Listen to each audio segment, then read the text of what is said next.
დიახ, 4 დღე გავიდა თორნიკე რიჟვაძის სავარაუდო თვითმკვლელობიდან და ამ დრომდე გამოძიებას მთავარ კითხვებზე არ აქვს პასუხები გაცემული. კითხვებზე, რომელიც ჩნდება თავად თორნიკე რიჟვაძის წერილიდან, რომელიც სამთავრობო მედიამ გაავრცელა და ამ წერილში თორნიკე რიჟვაძე პირდაპირ წერს მუქარაზე, რომ მას აბრალებენ კორუფციასა და ბარიგების მფარველობას, რომ მისი ოჯახის წევრები, მეგობრები და მისი თანაგუნდელები, უпростоრ თანამშრომლები არაფერ შუაში არიან, ყველა მის დავალებებს ასრულებდა და ყველა არის უდანაშაულო. ბუნებრივია ამ ჩანაწერებიდან ჩნდება ბევრი კითხვა, ვინ არიან პირები, ვინც ემუქრებოდა თორნიკე რიჟვაძეს, არსებობდა თუ არა ფარულად მაგალითად რაიმე სისხლის სამართლებრივი საქმე რიჟვაძის წინააღმდეგ კორუფციასა და ნარკორეალიზატორების მფარველობაზე, ვინაიდან საჯაროდ ჩვენ ასეთი ბრალდება არ მოგვისმენია, თუ არ არსებობდა ასეთი ბრალდება, მაშინ გამოდის თუ არა ის, რომ გამოძიების გვერდის ავლით პარტიაში ირჩეოდა ასეთი საკითხები. ბუნებრივია ბევრი კითხვა არსებობს და ამ კითხვების მთავარი ადრესატი ახლა არის ქართული ოცნება, თუმცა დღეს ჩვენ ქართული ოცნების ლიდერებისგან კონკრეტული პასუხები ვერ მივიღეთ ამ კითხვებზე.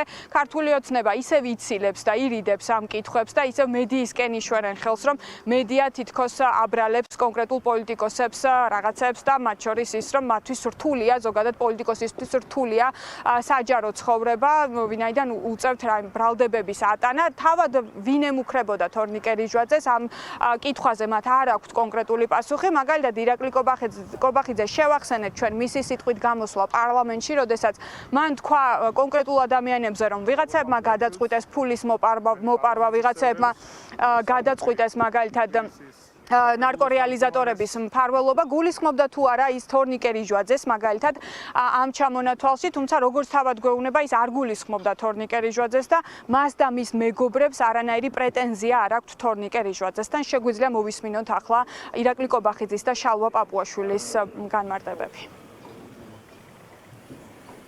კითხეთ თქვენ როგორც პრემიერ-მინისტრმა რა ხდება მის საქმესთან. რა თქმა უნდა, მე მოდივად ვაკონტროლებ ამ საქმის მსვლელობას, რაც შეეხება სიახლეებთან დაკავშირებით, როდესაც იქნება შესაბამისი ინფორმაცია, საგამოძიებო უწყებები გაგიზიარებენ. ჩემი მეგობრები, თანამშრომლები, ოჯახის წევრები, ყველა ჩემი დავალებით და მითითებით მოქმედებდა, ყველა უდანაშაულოა. რა საბრალებდით თორნიკე რიჟვაძეს, ბატონო ირაკლი? რა სახის გარჩევებზე არის საუბარი? ერთი წუთი, რა სახის გარჩევებზეა საუბარი, ვინაიდან მის წინააღმდეგ ოფიციალურად საქმე არ არის აღზრული, ესე მიწისქვეშეთში გაირჩეოდა მსგავსი საქმეები, ბატონო. მე პასუხისმგებლობით შემიძლია გითხრათ, რომ არავის თორნიკე რიჟვაძის მიმართ არავისთარი პრეტენზია არ აქვს. ეს შემიძლია გითხრათ ძალიან დიდი პასუხისმგებლობით. თქვენ თვითონ ამბობდით პარლამენტში, ვიღაცამ გადაწყვიტა, რომ ფული იშოვოს, ვიღაცამ გადაწყვიტა, რომ ბარიგებს მფარველობდეს. გულისხმობდით რიჟვაძეს? როცა ტყუილებს ავრცელებთ, მაშინ ვქნით სტრესულ გარემოს, მე პირადად და ჩემს მეგობრებს.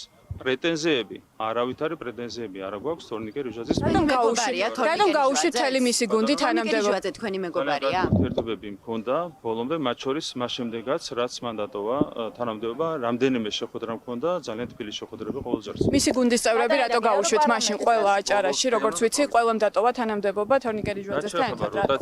როტაციას. გამორიცხავთ, რომ კიდევ ვიხილოთ ხმაურიანი დაკავებები? რამე ან დაუშვან, გამორიცხო, ხო? თუ შესაბამისი უწყებები აღმოაჩენენ რაიმე ფაქტს და ძალიან ბევრი ინფორმაციას ფლობთ, ბატონო ირაკლი, და არ გაქვთ ინფორმაცია კორუფციასა და იმიტომ რომ მე არ ვიღებ გადაწყვეტილებას საქმის აღზრდასთან დაკავშირებით. მას ედავებიან კორუფციასა და ბარიგების მფარველობას. მე ვერ გეტყვით ახლა როგორ გითხართ ხა მოტივაციებზე, თავად ბატონო თორნიკე მუნა. თქვენი გუნდის წევრი იყო. არ დაინტერესებულ ხართ გუნდში რას გულისხმობს, როდესაც ისაუბრებს? ადამიანის სიკვდილს ებრძოდა, ნახეთ თქვენ და იცით რომ ახლა თურქეთში არის გადასახველი სამკურნალოდ და მან თავად უნდა ისაუბროს. მე არა. ბატონო შალვა, ნატო ისე რატომ არ იყოფებოდი? იქ იყვნენ ირაკლი კობახიძე იყო მოსული. პრემიერ-მინისტრი იყო მძიმე მდგომარეობაში, ხა იქ ფიზიკურად ვერ მოინახულებდი ადამიანს, ვინაიდან რეანიმაციურ განყოფილებაში იყო და იცით რომ როგორც კი დაიწყო გაუმჯობესების დინამიკა, ოჯახის სურვილით ის გადაყვანილი არის თურქეთში. გაარიდეს ქვეყანას, როგორ ფიქრობთ, იმიტომ რომ გუშინ სარჯოლაძემ თქვა, რომ აქაც იგივე კვლევებს ჩაუტარებდნენ, რაც იქო და გაარიდეს ქვეყანას. ხა ოჯახი არის და ოჯახს აქვს სურვილი და რა თქმა უნდა მნიშვნელოვანი არის ამ დროს რომ ოჯახის გადმოსახედიდან როგორც ისინი ხედავენ მისი ოჯახის არის მკურნალობას ასეც დავიდეს, იმიტომ ეს ოჯახის პასუხისმგებლობაც არის.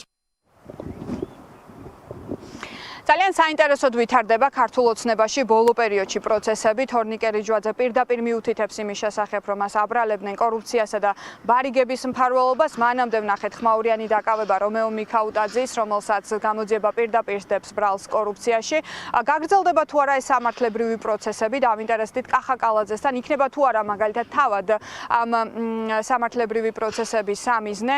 კახა კალაძე მიუთითებს, რომ იმისთვის გაუგებარია რატომ უნდა გახდეს ის მაგალითად გამოძიების ინტერესის საგანი, როდესაც ოპოზიცია მაგალითად ძალიან ხშირად მიუთითებს იმის შესახებ, რომ თბილისის მერიაშიც არსებობს კორუფციული სქემები, რაზეც აქვს კონკრეტული ინფორმაცია სახელმწიფო უსაფრთხოების სამსახურს და ასევე შინაგან საქმეთა სამინისტროს. ასევე კახა კალაძესთან დღეს დავინტერესდით, რა სიტყოდა ის თორნიკე რიჯვაძეზე, ვინაიდან კალაძე 4 დღეა დუმს, მას არაფერი არ უთქვამს ამ დრომებდე მის ყოფილ თანაგუნდელზე, რომელთანაც ვიცით, რომ მას ახლო ურთიერთობა ჰქონდა გასული წლების განმავლობაში. დღეს ძალიან მოკლედ გვიპასუხა რიჯვაძეზე კახა კალაძე. ვინ ემუქრებოდა თორნიკე რიჯვაძეს კორუფციაზე, ვინ ძდებდა ბრალს მაგალითად ბარიგების მფარველობას?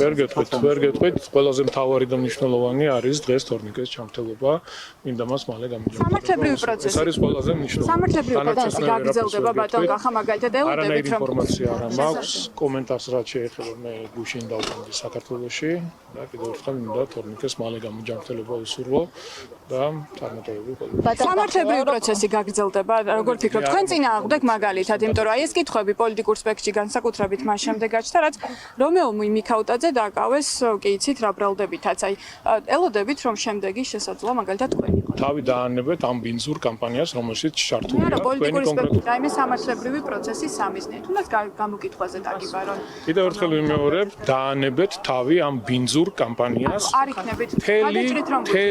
მთელი ამ წლების განმავლობაში ცდილობთ პოლიტიკურად ვერაფერს ვერ უშვებით ქართულ ოცნებას და ცდილობთ თქვენი ბინძური კამპანიებით და მოგონილი ჭორებით საზოგადოება შეიყვანოთ შეცდომაში. მერობის კანდიდატი თუ იქნება. დაელოდეთ ყველაფერს. არის გადაწყვეტილება მიღებული დაელოდეთ ქართულ ოცნებაში. ყველაფერს აქვს თავისი დრო და უახლოეს მომავალში ცნობილი იქნება ყველაფერი როგორც თქვენთვის, ასევე საზოგადოებისთვის. თქვენთვის სასიკეთო არაფერი არ იქნება. ოპოზიცია ხშირად საუბრობს იმის შესახებ, რომ ქართულ ოცნებაში არის დიდი გარჩევები და ბიძინა ივანიშვილმა სანქციებით დაკარგული ფულის ამოღებას ის ცდილობს საკუთარივე თანაგუნდელებისგან, მათგან ვინც წლების განმავლობაში იშოვა ფული ქართულ ოცნებაში ყოფნის დროს სხვადასხვა თანამდებობაზე და ოპოზიციის მტკიცებით თუ ერთ-ერთი არის სწორედ კახა კალაძე, ვისაც მილიონობით ლარის მიტანა სთხოვენ.